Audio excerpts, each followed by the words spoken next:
नमस्कार, मैं हूं संजय शर्मा। आप देख रहे हैं 4 PM न्यूज़ नेटवर्क। सिर्फ 48 घंटे बचे हैं, चुनाव शुरू हो जाएगा। आप अपने घरों से निकलेंगे, वोट डालेंगे, देश में नई सरकार चुनेंगे। एक-एक लोकसभा की सीट बहुत महत्वपूर्ण है।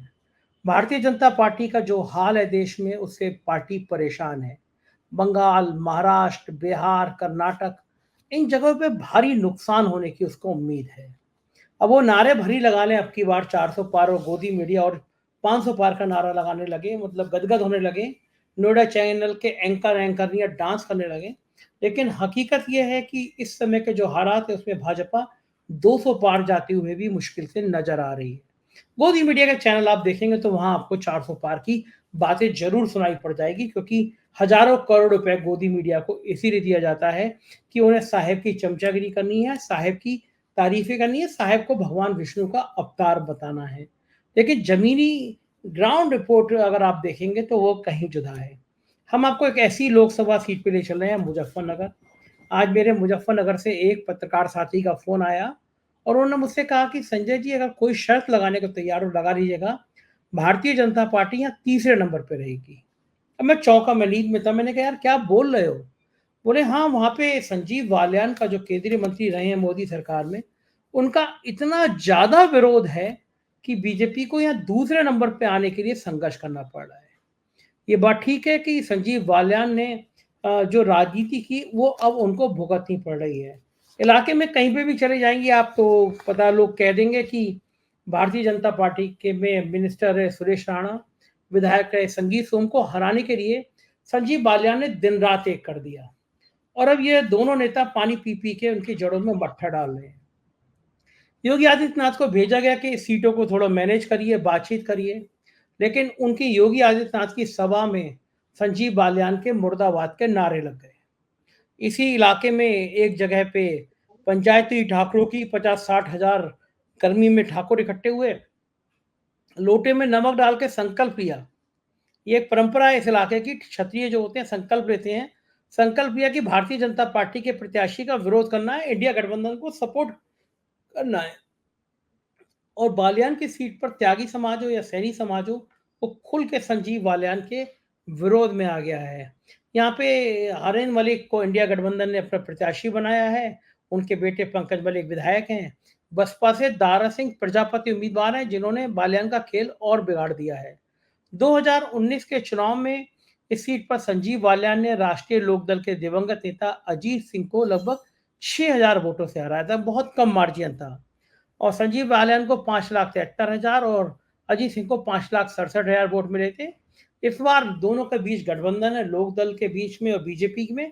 लेकिन कहा जाता है कि जयंत चौधरी के करीबी लोग भी बालियान को अजीत सिंह की हार का मजा चखाना चाहते हैं, क्योंकि ये भुगतना चाहते हैं कि जिस तरह उनके नेता को हराया बालियान ने, तो अब हिसाब किताब बराबर किया जाएगा। 2014 का चुनाव भी बालियान ने बीएसपी के कादिर राणा को हराया के जीता था। लेकिन इस बार बालियान साहब बहुत ज़्यादा परेशानी में रहे, बड़बोले हैं। एक बार उन्होंने ब्राह्मण समुदाय को बहुत अपशब्द कह दिया था मंच पे, वो वीडियो वायरल हो गया था। परशुराम परिषद और तमाम ब्राह्मण संगठनों ने विरोध किया था। अब बालियान साहब के साथ कोई खड़ा होता नजर आ नहीं रहा है। उनके अपने ही उनको हराने की ताकतों में जुट गए हैं।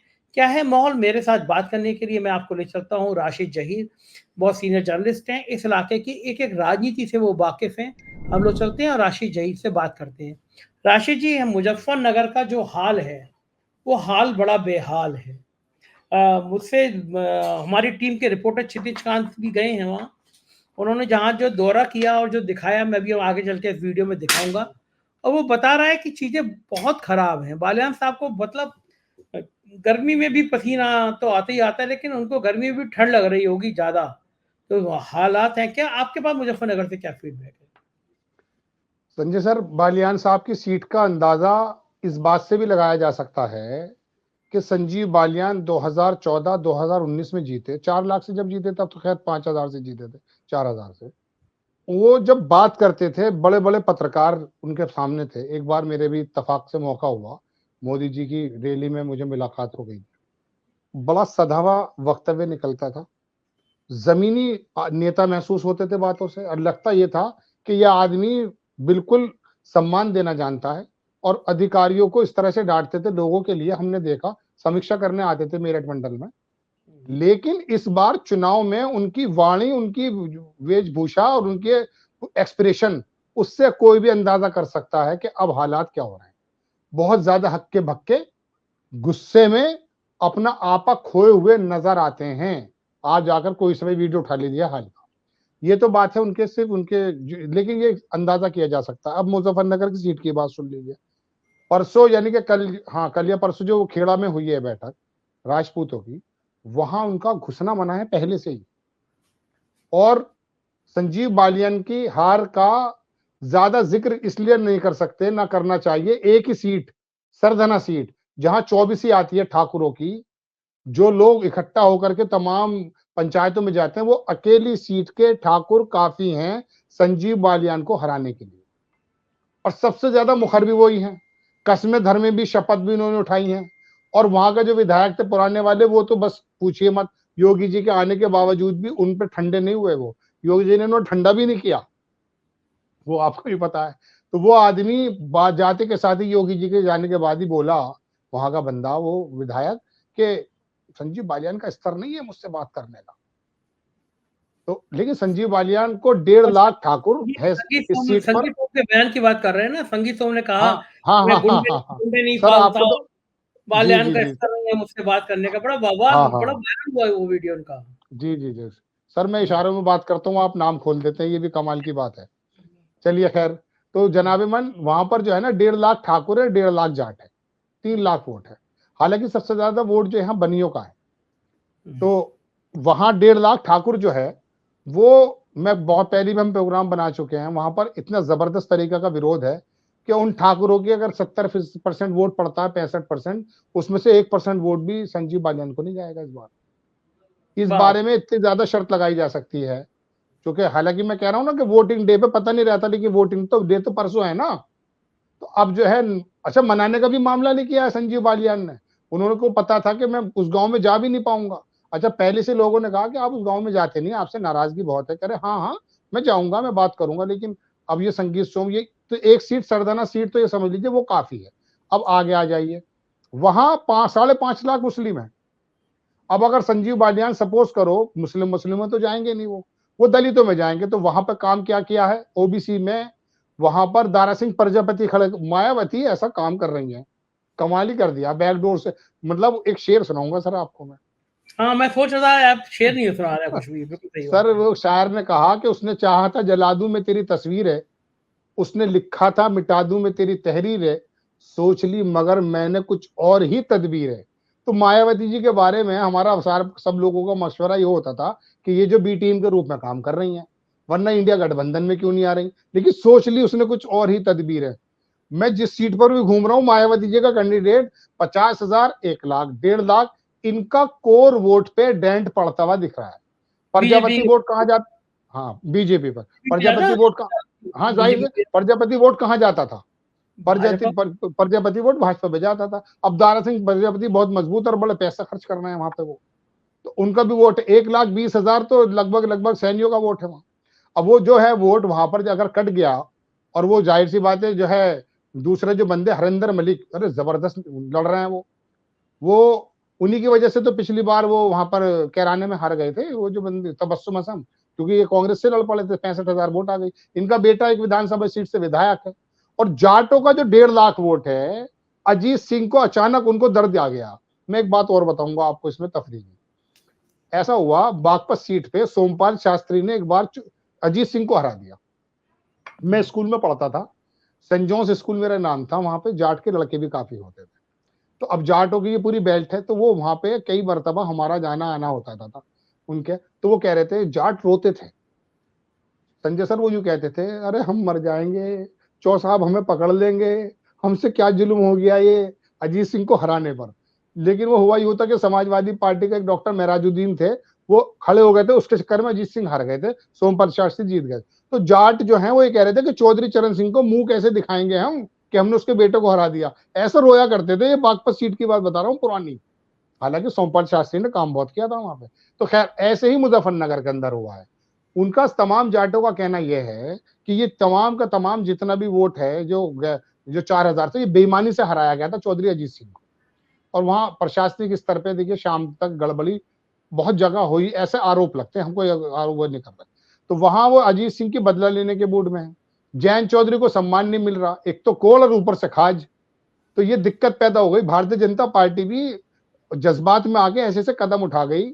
अब जयंत चौधरी के पक्ष के लोग भी कह रहे हैं यार हमारे चौसाब को इज्जत नहीं मिल रही है, क्या कर रहे हैं भारतीय जनता पार्टी वाले। तो वो 3-4 चीजें मिल जाती हैं। मुस्लिम जमात का मजबूत, रैलियों में नहीं बुला रहे, प्रधानमंत्री की रैली में हाँ जयंत हाँ चौधरी हाँ, बुलाए नहीं बिल्कुल यहाँ पे बिल्कुल बीजेपी। बिल्कुल। तो अब ये सारे समीकरण हरिंदर मलिक पर जुड़ रहे हैं। हरिंदर मलिक जबरदस्त इलेक्शन लड़ रहे हैं। वो सीट तो, मैं किसी सीट के बारे में जल्दी से बोलता नहीं हूं इतना, लेकिन वो सीट जो है हाथों से निकल गई भारतीय जनता पार्टी ने। अब ये तो लिख के रख लेंगे भारतीय जनता पार्टी, ये तो गई। संजीव बालियान हालांकि कोशिश बहुत कर रहा है। जो हाँ मेरे पास फोन आया था, अब क्या कोशिश करेंगे, 48 घंटे बचे हैं।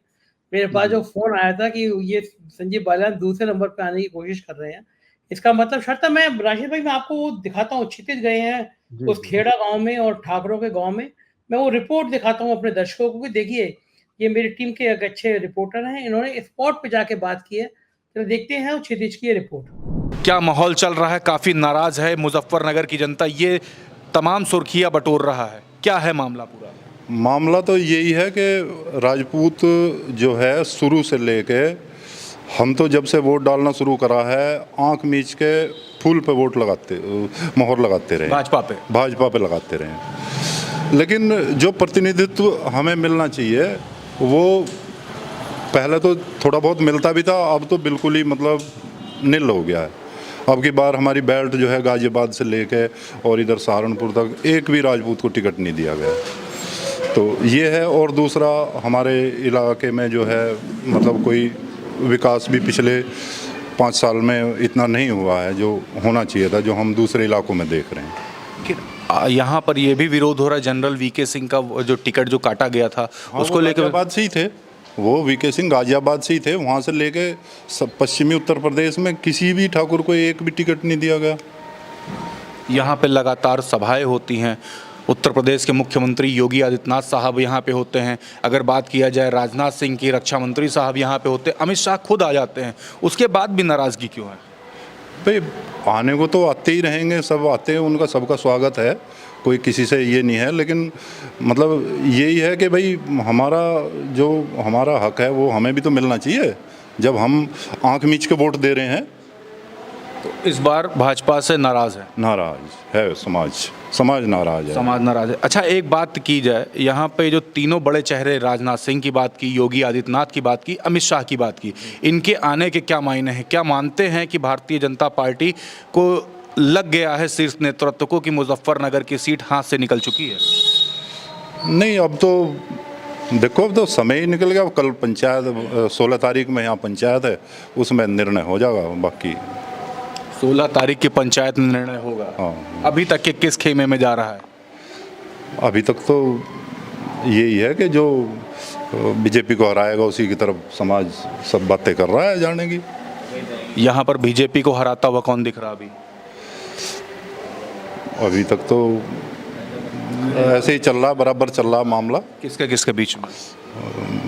इसका बसपा का और समाजवादी पार्टी का बराबर से चल रहा है। देखो कौन किसकी तरफ होता है, और 16 तारीख में निर्णय हो जाएगा इस चीज़। 16 तारीख को निर्णय हो जाए, काफ़ी महत्वपूर्ण दिन है। आपसे भी दादा बात करूंगा, नाम आपका? प्रकाश है जी। प्रकाश जी, आप भी राजपूत हो? हाँ जी। क्या होने वाला है? 16 तारीख का इंतजार कर रहे हैं आपके चमत्कार होगा जी। अब क्या बहुत बढ़िया, भाजपा को पता लग जाएगा अब कैसे ठाकुरों को एक तरफ करा जा। अब क्या जो है पश्चिम उत्तर प्रदेश में 21 विधानसभा है, एक भी विधानसभा में तय बता दो किसी ठाकुर का नाम आया क्या? कुछ नहीं आया। 10 साल में बालियान जी आए यहाँ, एक व्यक्तिगत तौर पे एक आदमी के पास में आए, बाकी किसी के पास में नहीं आए। अच्छा, सड़कों का हाल देख लो, यहाँ जो मेन है ये भी हमारे विधायक जी ने बनवाई। अच्छा, एक छोटी सी सड़क थी उसको कई साल तक कह रहे वो नहीं बनवाई गई, उस पर स्कूल में कोई काम नहीं करवाया गया। वादे तो इतने कर रहे हैं, अब भी फित्ता काट के गए। बताओ, अब फित्ता काट गए। कल परसों छाँव नहीं बना दिया हमारा गांव। नो कहे मैं दबाव में लूँगा वोट, हम ना देने के दबाव में, बिल्कुल नहीं देने के। आपका गाँव छावनी क्यों बनाया गया? वो नु कहता मैं दबाव में लूँगा, डरा रहा था हमें इतनी फोर्स थी, 2000 पीएससी और वो आर्मी लेकर आया यहाँ। बताओ, हम उसकी उसमें रहे दबाव में? बिल्कुल भी नहीं। बीजेपी का गांव, बीजेपी का गांव होते हुए इतनी फोर्स लगानी गांव में, ये अच्छा नहीं लगा गांव वाले को भी। इतनी फौज लगा दी हमारे गांव में। उस दिन आया था, अभी वही 15 दिन हो गए इस बात को शायद, तो जब से नाराजगी बढ़ गई थी। हम तो एक तरफा वोट करने वाले थे, एक तरफा वोट 2 बार दिए बादल को वोट, 2 के 2 बार फुल सपोर्ट वोट, पूरे गांव के वोट। एक भी काम गांव में कुछ भी काम 10 साल में नहीं किया बालिया ने, कुछ भी। लेकिन आपने सपोर्ट किया पूरा 10 साल बराबर सपोर्ट किया जी। आप भी राजपूत हो? हाँ जी, हम भी राजपूत। नाम क्या लिखते हो आप? नाम सोनू है जी मेरा। सोनू जी, एक बात और होती है, मुजफ्फरनगर में मैं चौराहों पर बैठा, चाय की दुकानों पर बैठा, वहाँ ये बातें कर रहे हैं कि जो सूबे के मुख्यमंत्री योगी आदित्यनाथ हैं, उनकी ताकत कम करना चाहते हैं प्रधानमंत्री नरेंद्र मोदी और अमित शाह। इस तरीके की बातें हो रही, क्या वाकई में इस तरीके से लगता है आपको? हाँ जी, लगा तो हमें ऐसा ही, ऐसा हो सकता है। जब बड़े बड़े नेता जो हमारे बीजेपी के थे, संगीत सोम था, उधर सुरेश राणा था, वे हटा के तला बैठा दिए वीके सिंह था। अब कुछ दिन बाद क्या पता लगा ये हमारे से योगी को उतार के फेंक दें। तो आपने इस चीज़ की क्या तैयारी की है? तैयारी है जी, पश्चिमी यूपी में सहारनपुर से लेकर मुझे गाजियाबाद तक, अब हम चाह रहे सारी बीजेपी की सारी सीट क्लियर हार के जाऊँ यहाँ से। ये तो आप लोगों ने पूरे इस तरीके इस पूरी बेल्ट में तैयारी कर रहे हैं? हाँ जी, अभी दड़ौता में पंचायत हुई थी बहुत बड़ी, ससोली में भी होली इधर, और खेड़ा में है लास्ट वाली। ये ताकत तो पूरी लगाएंगे जी हम राजपूत समाज जी। तो ये थे क्षितिजकांत। आपने देखा कि किस तरह ठाकुर नाराज हैं, किस तरह से रिएक्ट कर रहे हैं। राशिद भाई, ये तो इतने खुलेआम ठाकुर धमकी दे रहे हैं कि किसी कीमत पे कसम खा रहे हैं कि नहीं जाएंगे बीजेपी में। तो अगर ये ठाकुर हरेंद्र मलिक के साथ चले गए तो तश्तरी में अब तो केवल जिला निर्वाचन अधिकारी को नाम भरना है और तो कुछ बचा नहीं है। हरेंद्र मलिक कितना है, बस केवल उनको। मुजफ्फरनगर में बिल्कुल यही हालात हैं सर, जो आप कह रहे हैं वो वाकई बहुत शानदार। और अखिलेश यादव को भी इसमें मैं कहूंगा कि वो हरेंद्र मलिक पे अड़ क्यों गए थे, उसकी वजह शायद यही थी। समीकरण भी थे, जाटों का वोट भी था, 5.5-6 लाख मुस्लिम वोट भी है वहां पर, और बहुजन समाज पार्टी का वोट सारा दारा सिंह प्रजापति काट रहे हैं। तो यहाँ पर जो है ना, कोई भी नहीं है इसके दर से उठा तो किधर जाऊंगा, मैं कदा छोड़ दूंगा मर जाऊंगा। वहां पर अब कोई दर नहीं बचता है संजीव बालियान के लिए। वरना वो बहुजन समाज पार्टी का जो वोट है वो कभी कभी जो है किसी भी तरीके से ऑबलाइज करके, ऐसा आरोप लगते हैं, वो मिल जाता था। लेकिन अब हम दारा सिंह प्रजापति बहुत जबरदस्त इलेक्शन लड़ रहे हैं, वो कह रहे हैं दूसरे नंबर पे तो मुझे आना है। अब संजीव बालियान अगर तीसरे नंबर पे चले गए तो बड़ी मामला खराब होगा। लेकिन मुजफ्फरनगर की स्थिति बहुत ज्यादा खराब है बीजेपी के लिए, और रही सही इन्होंने भी पूरी कर दी।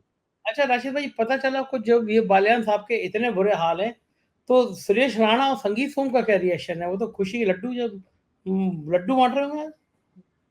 इसके संगीत सोम के लगभग अभी 4-5 दिन पहले पत्रकारों की लाइन लग रही थी संजय सर। एक हट रहा था, दूसरा जा रहा था, एक हट रहा था, दूसरा जा रहा था। अब वो एक हमारे साहब हैं, हमारे मित्र है, वो भी आए हुए थे नोएडा से। मैंने कहा भाई लाइन बहुत लंबी लग रही है, आप चले जाओ। वहां पे किसी भी बयान में उस आदमी ने ये नहीं कहा कि मैं प्रचार करूंगा संजीव बालियान का। वो ये कहता रहा भारतीय जनता पार्टी को 400 सीटें आ रही हैं और उसके लिए जो है हम मेहनत कर रहे हैं। पत्रकारों ने कहा मुजफ्फरनगर भी करेंगे, वो 400 सीटें आ रही हैं पूरे भारत में, हम तो कार्यकर्ता हैं, भाजपा को जिता रहे हैं। संजीव बालियान के पक्ष में उस आदमी ने एक बात नहीं कह कर दी। बार बार हर पत्रकार से, बल्कि दूसरी तीसरी दफे में तो वो आज तक जाके कोई चैनल था उसमें बिगड़ गए।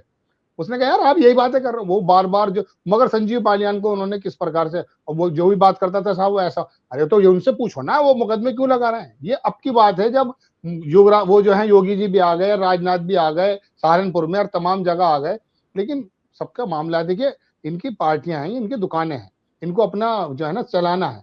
अब योगी जी को भी तो पता है ना कि वसुंधरा के ना हुए ना शिवराज के हुए।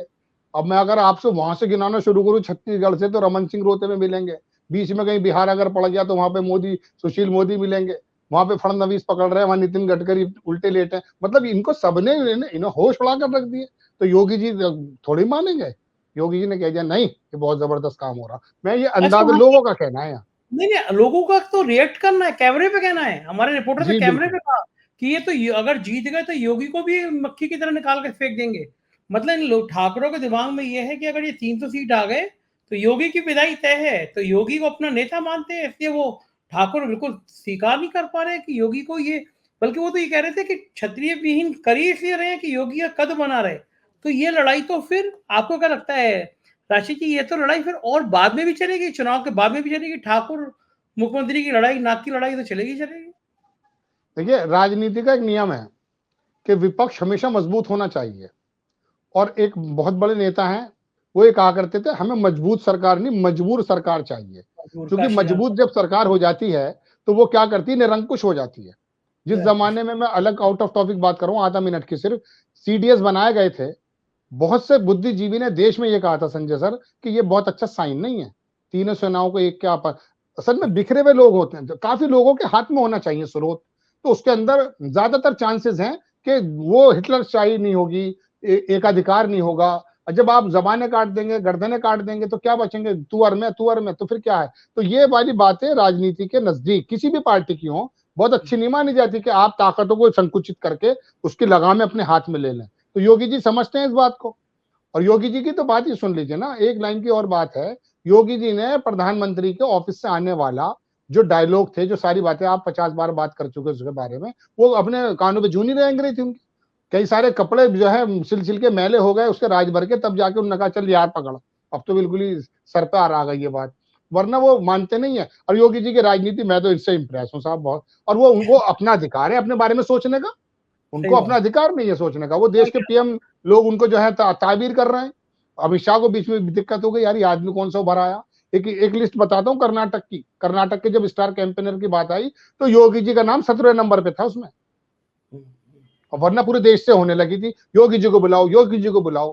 तो ये तो दिक्कत पैदा हो गई ना। ये तो एक बड़े भरोसे के आदमी ने बताया कि योगी जी ने अभी संदेशा भिजवा दिया दिल्ली को कि अगर आपके मन में ये है कि चुनाव के बाद सरकार बनेगी तो मैं दिल्ली आ जाऊंगा, मंत्री बन जाऊंगा, तो मुझे पहले बता दीजिएगा, मैं गोरखपुर चला जाऊंगा, जिंदगी भर हिंदुत्व की बात करूंगा, लड़ूंगा।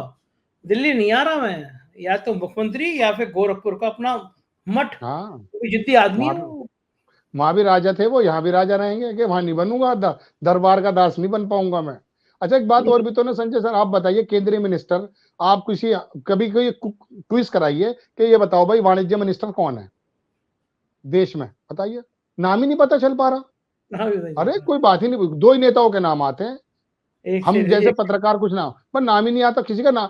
आपको मंत्रालय नहीं पता चल पा रहा, मैं पूछूं कि फला मंत्रालय किस पर है तो लोगों को मालूम नहीं है। अपने अपने मंत्रालय से लोगों को जो है वो बात हुआ करती थी। एक आदमी ने अपना नाम पैदा कर दिया, नितिन गडकरी ने, उसको आपने 27 लोगों में जब संकल्प पत्र बना रहे हो without Gadkari, you can imagine how can you possible कि आप एक अच्छा बना देंगे संकल्प पत्र, मैनिफेस्टो कैसे बना देंगे, उसमें से आप नितिन गडकरी को बाहर कर देते हैं। और नितिन गडकरी के विभाग की ही एक वो लीक होती है बस, वो जो पिछले दिनों आया था वो। सर ये बात है जी। चलिए शुक्रिया, बहुत बहुत बढ़िया, आपने मुजफ्फरनगर की सारी जानकारी दी, आभार आपका। ये थे राशि जहीर और हम बात कर रहे थे मुजफ्फरनगर की। राशि जहीर का भी ये मानना था कि ये सीट भाजपा के हाथ से चली गई, तो शायद ये बालियान साहब अब अपने अहंकार का नतीजा भुगतेंगे। उनके भाई कुछ दिन पहले धमकी देते हुए भी नजर आए कि बाद में निपटेंगे, लेकिन इस तरह राजनीति में अहंकार रहता नहीं है। जातियों को गाली देना, जातियों को अपशब्द कहना, ये अब बालियान साहब को भारी पड़ रहा है। मुजफ्फरनगर सीट शायद इंडिया गठबंधन के खाते में जाती हुई नजर आ रही है। अगर कुछ और आपका रिएक्शन हो तो बताइएगा। मुजफ्फरनगर के जो साथी हों वो मैसेज में बताइएगा क्या ये आंकड़ा ठीक है या गलत है। बने रहिए 4 PM पे, प्यार दीजिएगा, ज्वाइन कीजिएगा, सब्सक्राइब करिएगा। Thank you.